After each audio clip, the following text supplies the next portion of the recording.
Okay, so what we're going to do today is to talk you through a couple of my training drills, things that I do personally and also pass on to my students. They're quite deep. Hopefully we can keep up, but I'll be taking questions on them tonight as well. One's basically learning all the methods on different targets. The other one is planning out which method is best to use and when. So I'll flip the phone round. I'm going to point at the pieces of paper. I'll be talking from the background, and I just hope it makes sense. So what I would have you doing first is up here. Pick a target, just one regular target, a bit like a crossing bird, chandelle, and it can be anything. And once we pick our viewpoint, our kill point, and our hold point, they do not change. And then we shoot 4 targets. We shoot one with the swing through method, one with the pull away method, one with maintain lead, and then the one of the 3 which you felt was best. Repeat this numerous times, changing this choice, making sure that you understand and can apply those methods correctly. What is important is the viewpoint, the hold point, and the kill point cannot change. As I spoke about before, swing through is a faster gun, so you're going to end up at your lead somewhere here if you don't hold on that negative lead somewhere.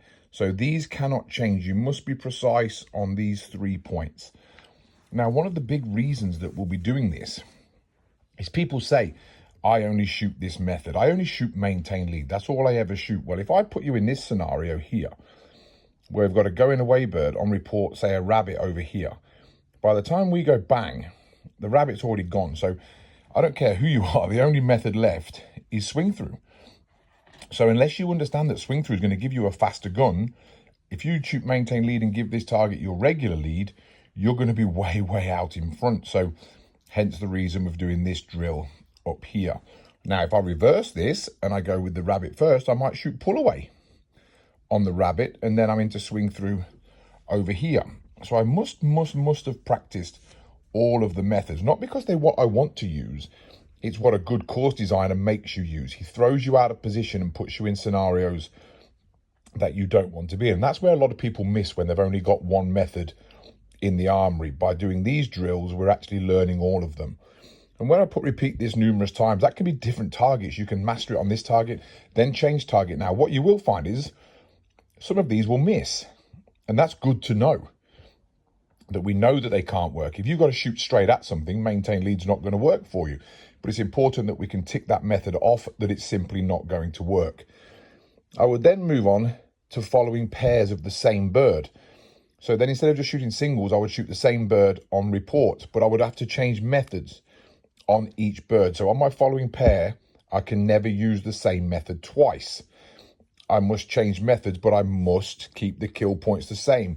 That's the only way I'm going to know that I'm mastering the method, not getting there too soon, getting there too late, not leaving the pull away too early, as I spoke about before. That's how you're going to learn to master those methods.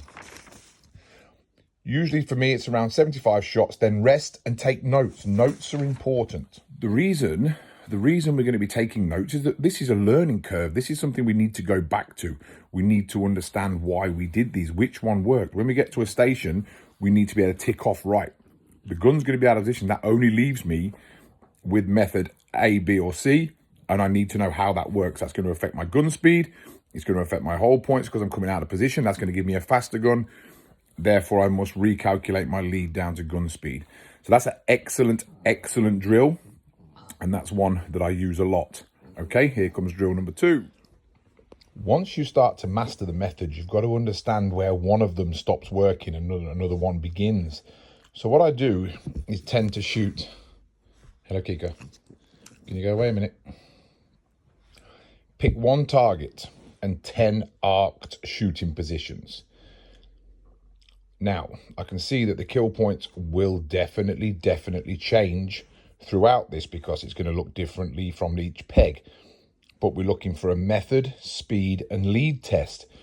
From station 1 here, I'll be looking at a nice powerful swing through, taking the shot quite early, probably the same. Then somewhere around here, I'm going to switch to pull away, shooting a nice pull away method, dropping back into swing through to allow for that smaller negative lead into a very small positive lead.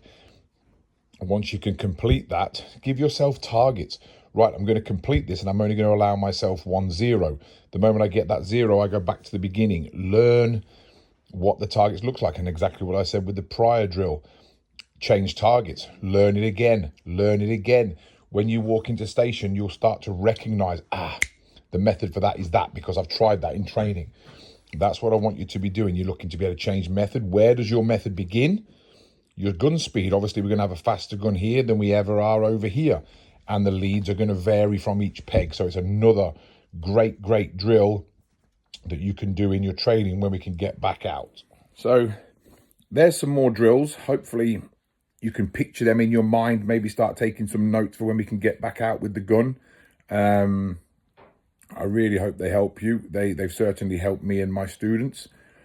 We'll be on Instagram tonight, live at 7 o'clock. We've got a member of the Army Services coming in to help people talk about regime and setting in place some sort of diary format to help you get through the lockdown and isolation period. So please join my Instagram, Ben Husthwaite, subscribe.